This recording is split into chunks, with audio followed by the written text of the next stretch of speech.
Selamat pagi teman-teman. Selamat pagi Ibu. Baik teman-teman yang terkasih, sebelum kita mulai dengan materi kita hari ini, saya absen dulu ya. Mariana Betty ada Ibu, Yovita Betty ada Ibu, Suster Germana ada Ibu, Suster Maria Rita ada Ibu, Suster Paskalia ada Ibu. Baik, hari ini semuanya hadir ya. Baik teman-teman, sebelum saya menjelaskan tentang materi teori majemuk dan kecerdasan majemuk. Perkenalkan, nama saya Suster Vita Sebi. Saya dari kelas 2022A. Nomor NPM saya 22105002. Baik teman-teman, terima kasih. Saya akan menjelaskan tentang teori majemuk kecerdasan majemuk menurut Howard Gardner. Hakikat teori multiple intelligence dalam pembelajaran. 1. Pengertian teori multiple intelligence. Howard Gardner berpendapat bahwa tidak ada manusia tidak cerdas. Paradigma ini menentang anggapan cerdas dari sisi yang menurutnya hanya mengacu pada 3 jenis kecerdasan, yakni logika, matematik, linguistik, dan spasial. Howard Gardner kemudian memunculkan istilah multiple intelligence. Istilah ini kemudian dikembangkan menjadi teori melalui penelitian yang rumit, melibatkan antropologi, psikologi kognitif, psikologi perkembangan, psikometri, setribiografi, fisiologi hewan, dan neonatomi. Pada tahun 1993-2021, Howard Gardner menyadari bahwa banyak orang bertanya tentang konsep multiple. Bagi para pendidik dan implikasinya bagi pendidikan, teori multiple intelligence melihat anak sebagai individu yang unik. Kecerdasan anak juga didasarkan pada pandangan pokok teori multiple intelligence sebagai berikut. 1. Setiap anak memiliki kapasitas untuk memiliki 9 kecerdasan. Kecerdasan tersebut ada yang dapat sangat berkembang, cukup berkembang, dan kurang berkembang. 2. Semua anak pada umumnya dapat mengembangkan setiap kecerdasan hingga tingkat penguasaan yang memadai apabila ia memperoleh cukup dukungan, pengalaman, dan pengajaran. 3. Kecerdasan bekerja bersamaan dalam kegiatan sehari-hari. Anak yang menyanyi membutuhkan kecerdasan musikal dan kinestetik.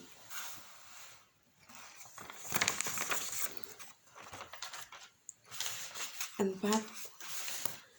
Anak memiliki berbagai cara untuk menunjukkan kecerdasannya dalam setiap kategori.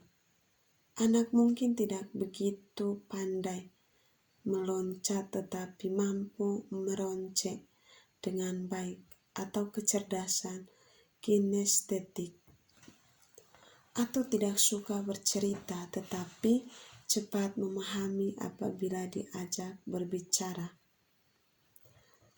Gardner menemukan kecerdasan yang kedelapan, yakni naturalis, dan terakhir Howard Gardner memunculkan adanya kecerdasan yang kesembilan, yaitu kecerdasan eksistensial. Baik teman-teman, sebelum kita melanjutkan ke materi kita, saya akan menunjukkan gambar-gambar dan juga teman-teman mungkin akan melihat di YouTube atau di tempat lain lewat internet. Ini teman-teman gambarnya. Saya akan menunjukkan gambarnya seperti ini teman-teman, untuk kita lihat bersama. Dan sebentar, ini seperti ini teman-teman, seperti ini. Dan juga sebentar saya akan mencoba untuk menjelaskan seperti yang kita sudah mendengar dari Ibu Siti, ya tidak salah, karena kita pernah Zoom dan juga Ibu Siti juga menunjukkan gambar-gambar seperti ini teman-teman, seperti ini teman-teman. Dan juga masih banyak jenis-jenis gambar ini yang saya ambil dari internet teman-teman. Saya juga sudah menggambar di buku saya, tapi tidak begitu bagus seperti yang kita lihat di internet. Baik teman-teman, saya akan melanjutkan penjelasan saya. Menurut Gardner, kecerdasan logis, matematik, cerdas angka, kecerdasan visual, spasial, cerdas gambar warna, kecerdasan musikal, cerdas musik lagu, kecerdasan kinestetik atau kecerdasan gerak, kecerdasan interpersonal atau cerdas sosial, kecerdasan interpersonal atau cerdas sosial, kecerdasan interpersonal atau cerdas diri, kecerdasan naturalis, cerdas alam, kecerdasan eksistensial atau cerdas hakikat. Dalam multiple intelligence, memiliki kecerdasan majemuk, anak diidentifikasi melalui observasi terhadap perilaku, tindakan, kecenderungan, bertindak, kepekaan anak terhadap sesuatu, kemampuan yang menonjol, reaksi spontan, sikap, dan kesenangan. 1. Peran sekolah bagi perkembangan anak dalam multiple. Anak-anak dengan kecerdasan kinestetik, interpersonal, dan menaturalis dianggap sebagai anak-anak yang bermasalah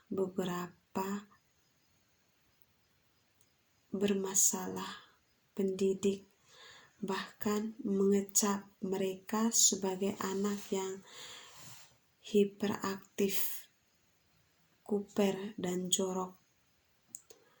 Pandangan ini telah membawa efek yang merugikan bagi anak-anak, terutama bagi perkembangan mereka.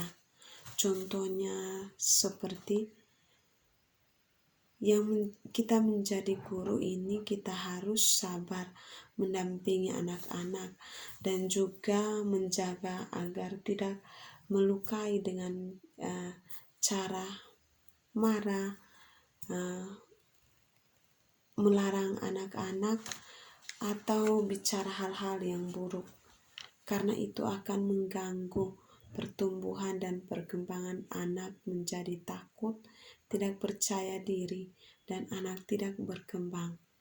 Jadi, kita yang menjadi guru harus memberi contoh yang baik, tidak bentuk atau tidak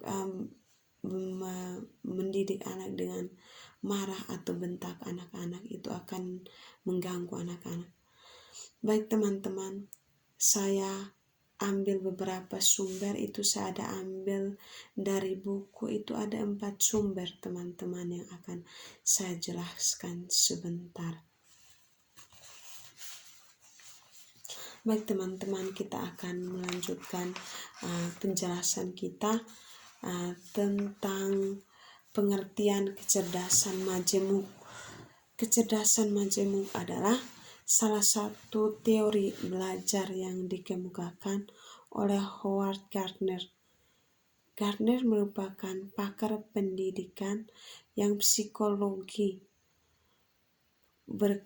berkebangsaan Amerika. Teori yang menjadi sumber kekuatan baru bagi pendidik untuk lebih luas dalam berkreativitas dan juga berinovasi di dunia pendidikan ini. Pertama kali dikenal pada tahun 1993. Menurut Gardner, setiap pendidik harus belajar meyakini bahwa di balik keterbatasan siswa tentu juga memiliki kelebihan yang belum tereksplor dengan baik. Oleh karena itu, diharapkan siswa dapat mengasah keahlian yang dimiliki, sebab setiap siswa tentu mempunyai kelebihan masing-masing. Berikut pengertian kecerdasan majemuk menurut beberapa ahli. Howard Gardner mengubah pola pikir konvensional dengan mengeluarkan konsep penilaian kecerdasan melalui 8 parameter. Menurut Gardner, kemampuan yang memiliki oleh si kecil meliputi menyelesaikan masalah yang terjadi, kemampuan yang menghasilkan persoalan baru untuk diselesaikan, kemampuan untuk menciptakan sesuatu atau memberikan penghargaan dalam budaya seseorang.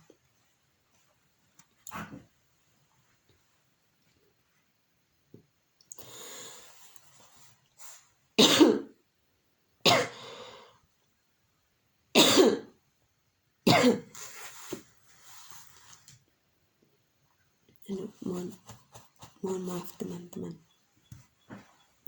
Dari beberapa kemampuan tersebut, seseorang anak pasti akan menonjol di salah satu atau sejumlah kecerdasan dengan 8 parameter kecerdasan anak di luar kecerdasan logika dan linguistik.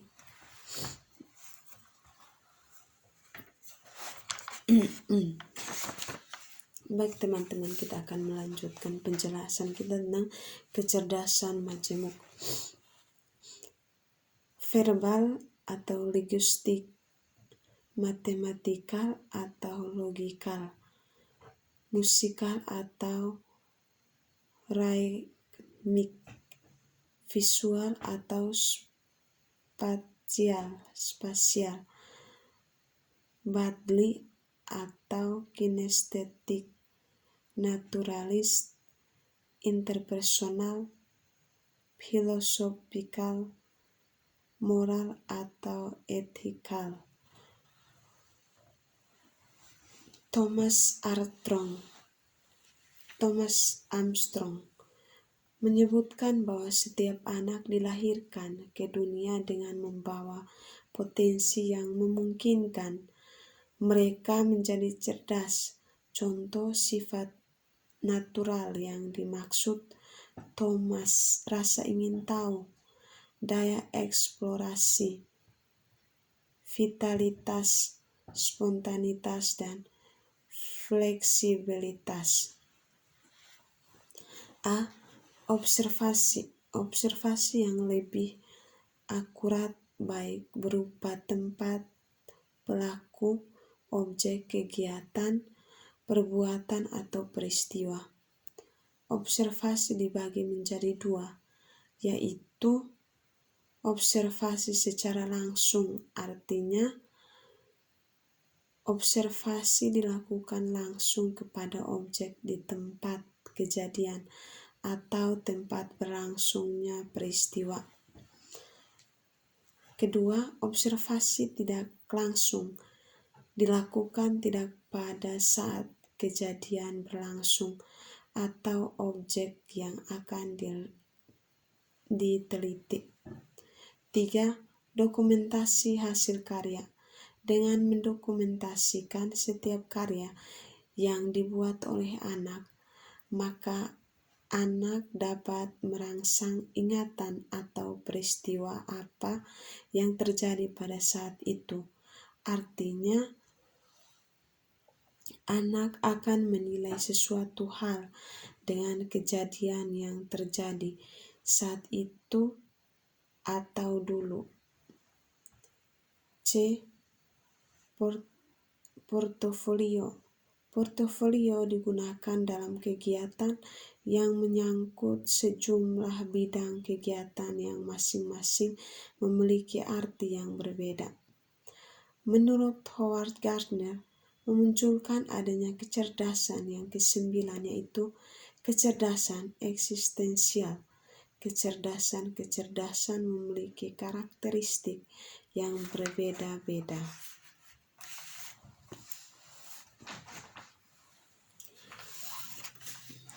1.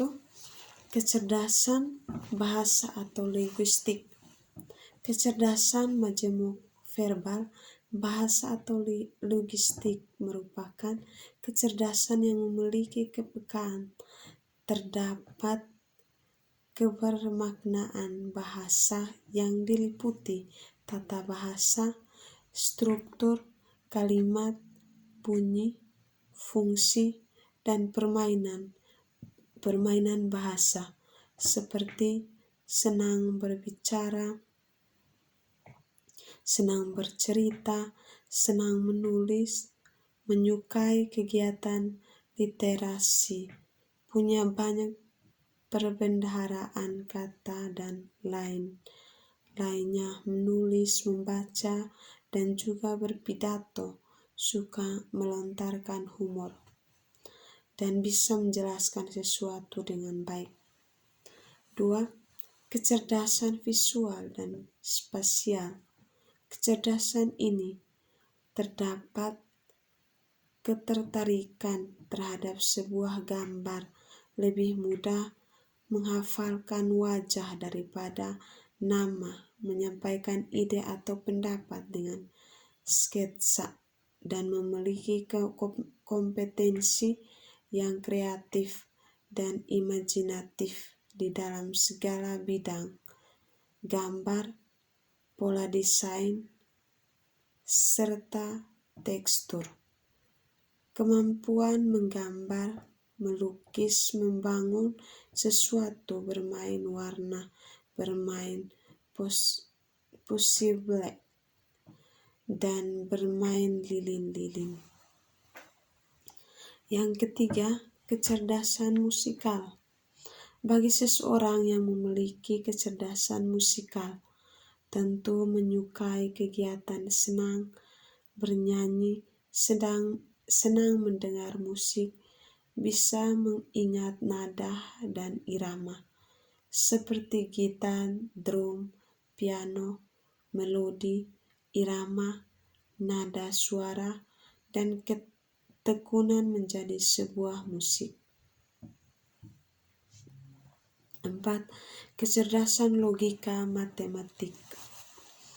Kecerdasan logika matematik ini lebih menyukai kegiatan yang berhubungan dengan angka, menghitung, menyukai mengolah angka, tabel, grafik, atau diagram, dan logika untuk menemukan dan memahami berbagai pola jumlah atau pola warna, suka beranalisa.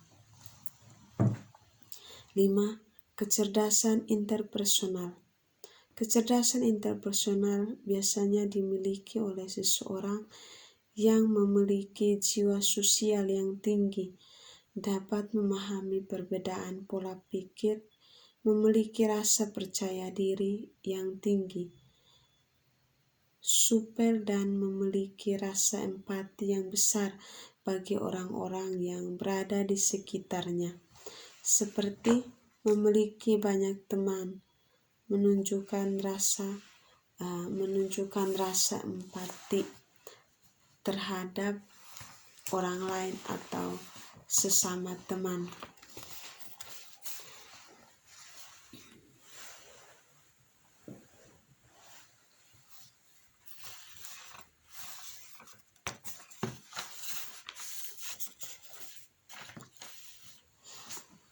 Membiasakan anak untuk bermain dengan teman-teman dan memperkenalkan anak di tempat yang baru atau tempat rekreasi.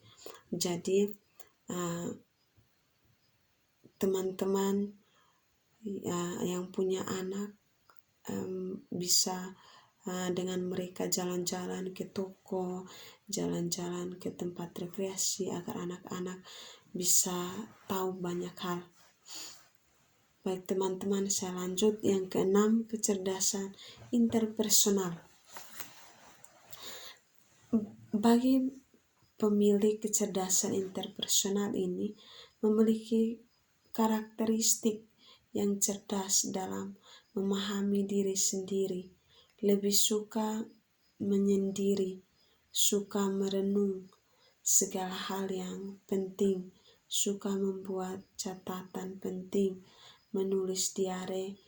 Orang tua harus mengetahui kekuatan, kelemahan, dan motivasi anak tersebut. 7. Kecerdasan kinestetika atau jasmani, yang mana kecerdasan kinestetika atau jasmani yang dimiliki oleh seseorang yang mampu memahami tubuh seperti olahraga, menari, mampu meniru gerakan-gerakan yang dilihat seperti naik sepeda. Orang tua harus memperhatikan anak-anak, melatih berjalan dan menjaga keseimbangan saat berjalan. Kedelapan, kecerdasan naturalis, menyukai hal-hal yang berbau alam seperti halnya memelihara binatang, suka melihat film flora dan fauna, senang bercocok tanam, memiliki rasa empati yang tinggi terhadap lingkungan sekitar, pergi ke tempat wisata, daerah pegunungan, hutan, laut, dan lain sebagainya. 9. Kecerdasan eksistensial merupakan kecerdasan majemuk yang dimiliki oleh seseorang yang mampu menempatkan dirinya sendiri, seperti memiliki pengalaman batin, kehidupan setelah kematian, memahami proses kehidupan yang berbeda-beda pada setiap orang dan akhir kisah sebuah kehidupan.